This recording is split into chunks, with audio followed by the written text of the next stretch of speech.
I opened my eyes to a blinding white ceiling and the rhythmic beep of a heart monitor.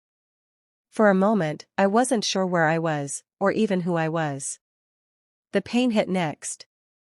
It was dull, a deep ache buried in my chest. Surgery. That's right. The bypass. The risk had been high. The doctors weren't sure if I'd make it off the table. But I had. I was alive.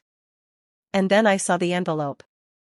It sat beside a plastic water cup on the tray table. No flowers, no card, no kind note scribbled in worry. Just a plain manila envelope. My name was printed on the front in her handwriting. I didn't need to open it to know what it was. My hand shook as I reached for it anyway. Inside, the divorce papers waited patiently. Filed the day after my surgery was scheduled. No explanation. No visit. No goodbye. Just silence and signatures.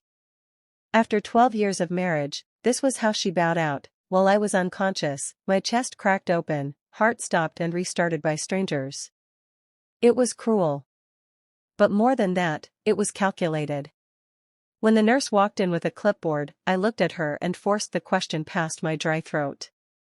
Was anyone here while I was out? She blinked. Your wife dropped something off 2 days ago. She didn't stay. Of course not. I stared down at the paper, the legalese blurring into a sea of betrayal. I thought of the nights we spent planning our future. Of how she held my hand when the doctor first told me I'd need surgery. Of how she said, no matter what happens, I'm not going anywhere. She went. My chest didn't ache from the stitches or the trauma, it ached because she was gone by choice. And somehow, I wasn't even surprised. She'd been distant for months. Cold. More time at work. Late nights. Guarded phone calls. I chalked it up to stress. I thought we'd bounce back, like we always did. But now I knew the truth, she'd been waiting.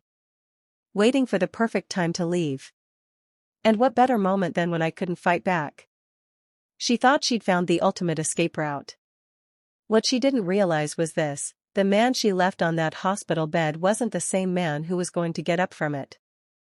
I wasn't just going to recover. I was going to rise. I pressed the call button. The nurse returned. I need my phone, I told her. You shouldn't stress yourself. Please, I said, my voice firmer now. It's time I start making plans. Plans for physical therapy. Plans for the business I'd put on hold for my health. Plans for a new life, one where I didn't just survive. I transformed. And above all, plans for the moment I'd look my wife in the eye again. And say one word: surprise. Recovery was hell. Every movement reminded me that I'd been cut open and stitched back together. My muscles had atrophied. My stamina was non-existent. Even lifting a glass of water felt like a battle. But pain was good. Pain meant I was still here. And every ache was fuel. I checked my phone the minute I got it. There were no missed calls. No texts from her. Not even a single check-in. Just silence. I opened her Instagram. She wasn't private anymore. Of course she wasn't. The first photo I saw hit harder than the scalpel that cut me open. She was smiling. Dressed in all black at some rooftop event. And beside her, his hand on her waist, was Marcus. My best friend. My former best friend. He'd been at our wedding. I made him godfather to our niece. We shared vacations, late-night poker games, barbecues. I never questioned him. Never doubted his loyalty. But there they were. Together. Cozy. Like they'd been planning this for months. Maybe years. The caption read, "New beginnings. #grateful, #healed. Healed? They hadn't gone through a damn thing. I had. I went under a knife. I faced death. They just ran. And suddenly it all made sense. The distance. The coldness. The whispers in the hallway when he came over. The glances they thought I hadn't seen. They waited for me to go under so they could start fresh. So they could erase me. But I wasn't gone. I started my recovery like a man possessed. Physio 3 times a week. Clean eating. Meditation. Strength training. The doctors were shocked at my pace. I was walking unassisted within a month. Jogging after 2. Lifting weights by the 3rd. My body came back stronger than before. And while my heart healed, I built something else, my next move.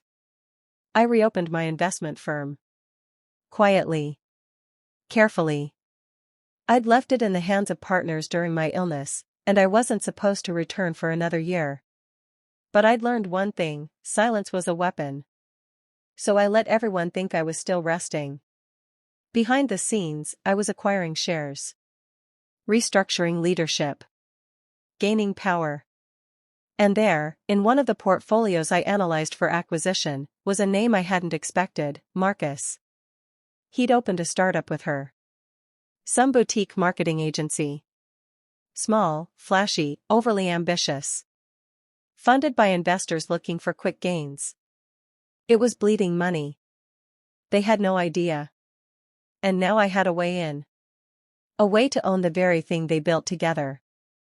To stand above them. To turn their new beginning into my masterpiece. I wasn't driven by revenge. I was driven by clarity. They tried to bury me. But they forgot, I was a seed. And I had just begun to grow. By month 5, no one would have guessed I'd been on an operating table that year. My suit fit better than ever. My stride was firm.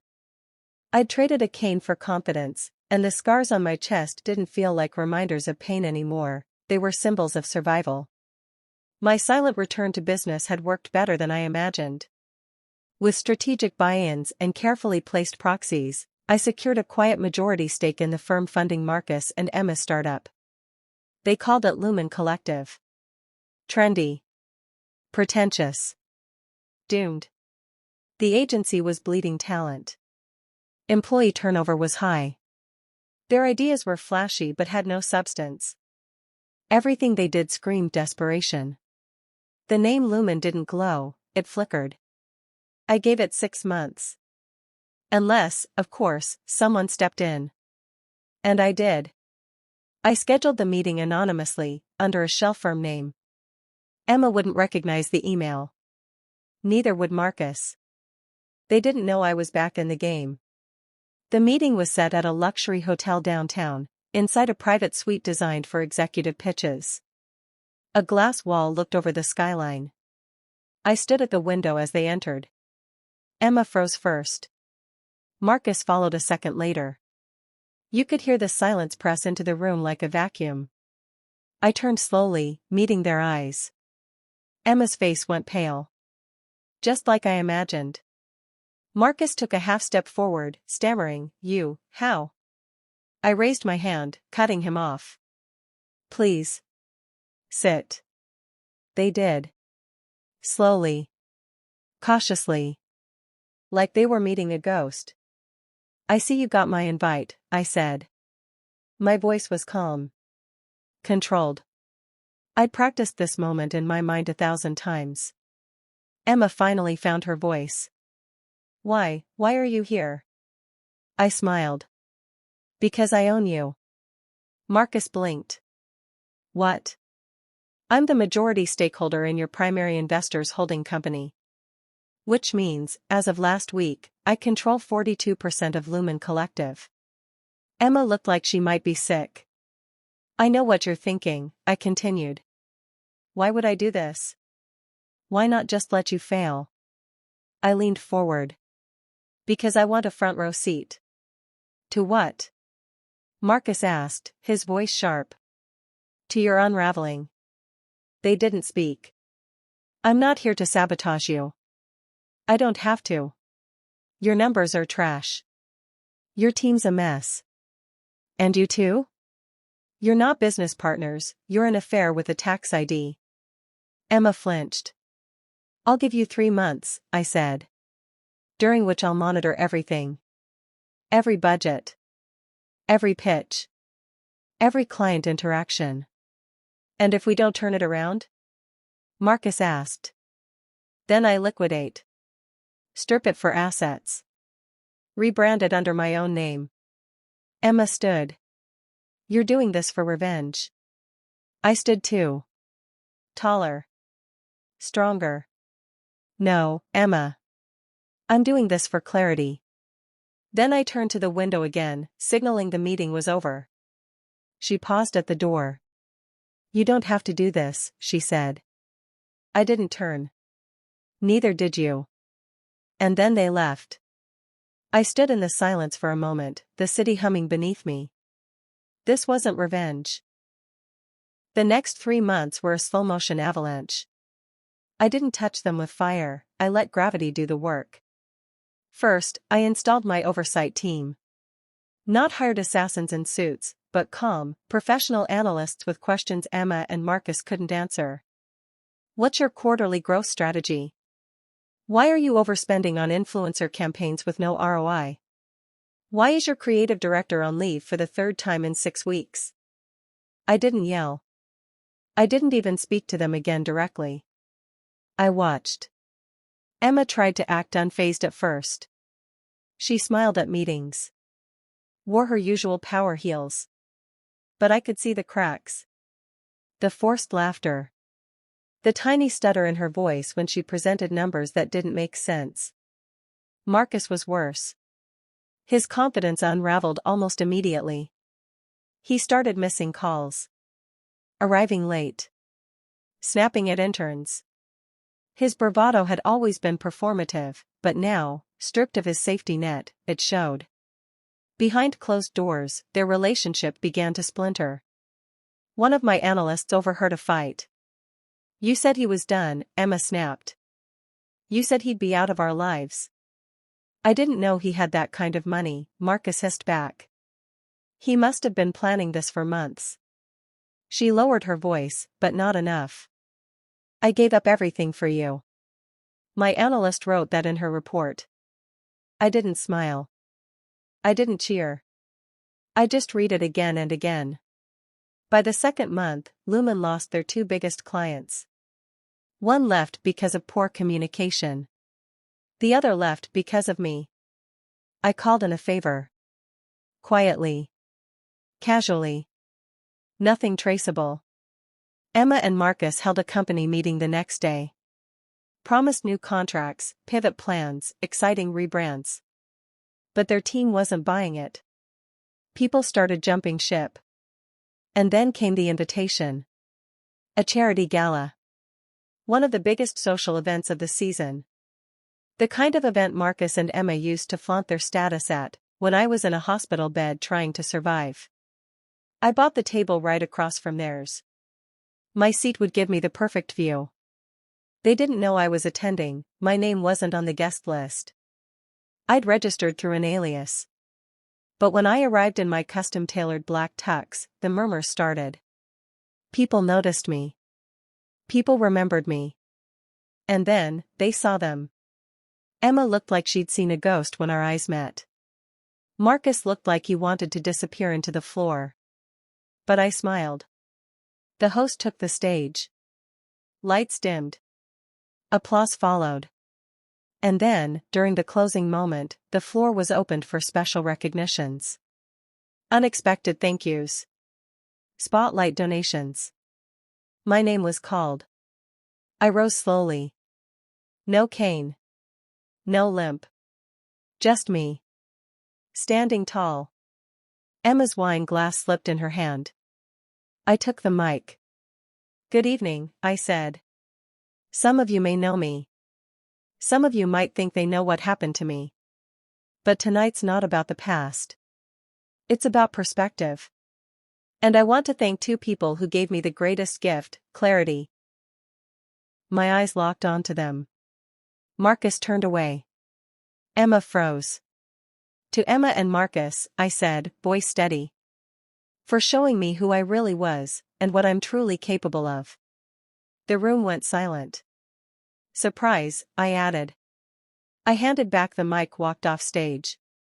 Her face? White as snow. The next morning, the fallout from the gala rippled through their world like a bomb had gone off. Photos of me on stage were everywhere. Blogs praised the resilient comeback story. Business articles speculated about my mysterious investments. Social media called me the Phoenix Investor. And Lumen Collective? Its image crumbled overnight. No one wanted to work with a company whose founders had been publicly humiliated, especially when word leaked that Marcus and Emma had been the reason for my exit in the first place. Rumors swirled. Whispers grew louder. By week's end, 3 more clients had pulled out. Emma requested a meeting. I agreed. We met in a neutral boardroom, no windows, no glamour. Just a long table and truth hanging heavy in the air. She walked in slower than usual. No heels. No makeup. Her eyes were tired. She looked older, not in years, but in weight. The weight of decisions that couldn't be undone. I didn't know what to expect, she said, sitting across from me. I did, I replied. You came to ask me to save it. She didn't argue. We're drowning. I know. Silence stretched between us. You've made your point, she whispered. No, I said. I haven't. Her eyes lifted. You still think this is about payback, I continued. It's not. You took your shot. You played your game. You thought I'd disappear. And I would've. But you chose to be cruel. You didn't just leave, you timed it. You made sure I couldn't respond. That I couldn't stand up. Her voice cracked. I was scared. Of what? Being honest? She didn't answer. I don't hate you, I said. But I don't respect you either. Tears welled in her eyes. So what happens now? I pulled a folder from my briefcase. Slid it across the table. What's this? An offer. She opened it. Read in silence. Her hands trembled. You're buying us out. Yes. At a loss. Exactly. You're letting us walk away? No, I said, leaning forward. I'm making you walk away. This company is mine now. You will resign. Publicly. Today. You'll announce you're stepping down for personal reasons. No one will know the details. And in return, I won't pursue legal action for mismanagement and breach of fiduciary duties. Her lips parted. You do this, and you get a clean break. You don't, and I burn everything. She didn't argue. Because she knew I meant it. I stood and buttoned my jacket. I buried the man you betrayed, I said softly. The one who loved you. Who trusted you. He's gone. She looked up, face wet with tears. And the man who replaced him? She asked. I smiled. He doesn't miss you. I left her sitting there, with her broken dreams and my signature on the table. Marcus resigned the next day. Emma released a vague press statement 2 hours later. And just like that, they were out. Quietly. Completely. 6 months passed. Lumen Collective was rebranded under my new vision, Phoenix & Company. The company soared, leaner, smarter, stronger. And me? I wasn't just healed. I was free. One night, as I watched the city lights from my office, sipping a drink with a clear conscience, my assistant buzzed in. There's someone here to see you. Says she's an old friend. I paused. Then smiled. Tell her I'm unavailable. And I went back to work, head high, heart steady, scars fading into power. Because I wasn't just a survivor anymore. I was the story they would never stop whispering about. Her face turned white when I stood up and said, surprise. And it was only the beginning.